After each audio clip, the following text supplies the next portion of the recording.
ikut peraturan ni. Abang nak main-main? Terus kena kiri. Kenapa tak ada orang ramai? Ya, kita terus ke kiri aja. Ikut anak panah lah. Orang balik. Dah tu kereta banyak ni. Apa kalau kita tak main? Oh dia orang tunggu. Dah tunggu dia. Tak nak main lompat-lompat tu. Ada lah dia. Dia kena praktis lagi. Awak lagi praktis. Lama-lama dia expert lah.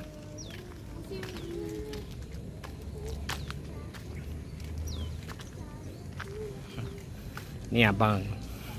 Ini adik. Adik ni dah lagi terror dah. Dia ego tu pun dia pergi explore semua habis dah. Kapcai pun dia dah boleh bawa.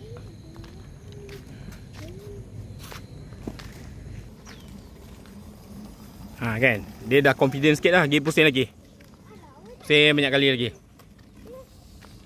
Sabar dulu lah kak. Okay. Kan? Dah confident sikit kan? Bawa lagi. Sebab tu Anis dia selalu ulang-ulang. Lama-lama dia confident. Pusing jauh lagi. Bawa tak usah mama marah. Mama marah.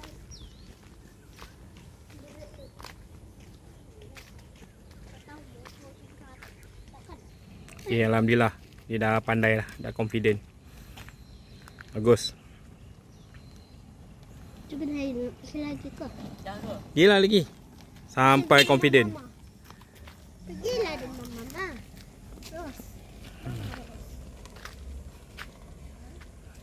Nak duduk Duduk Kalau mau balik sibuk pula.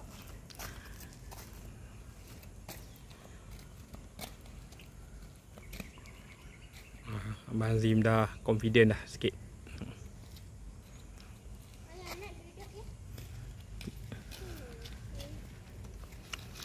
Boleh lah sekarang waktu orang pergi office, orang kerja.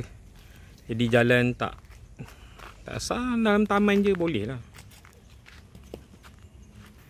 Adik-adik pun meraihkan kejayaan abang boleh bawa. Lepas ni dia try pula motor eco, lepas tu try pula motor kapcai dekat kebun. Dah okey dah. Rasa confident dah. Dah bagi Hanis pula try. Hanis bawa kat awal.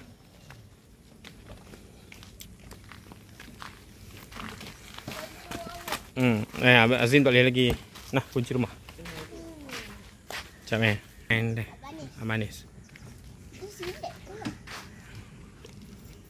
Cepat. Cepat.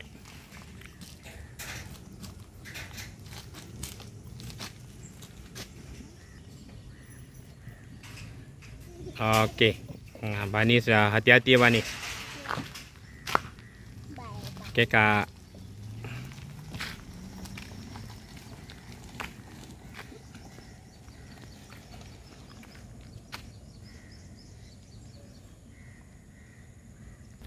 Sesuai dengan perkembangan umur dia orang lah. Ni basic skill lah. Kena pandai bawa motor, pandai bawa kereta. Itu hari dah ajar berenang. Lepas ni akak pula ajar berenang. Okay dah parking dah. Pandai bawa basikal apa semua benda lah. Jadi bagi peluang. Dia punya main have fun tu satu hal lah. Tapi at least dia punya basic knowledge tu tak ada. Okay. Ya kak. Seimbang dengan imbang sama ke? Lain. Kok sama?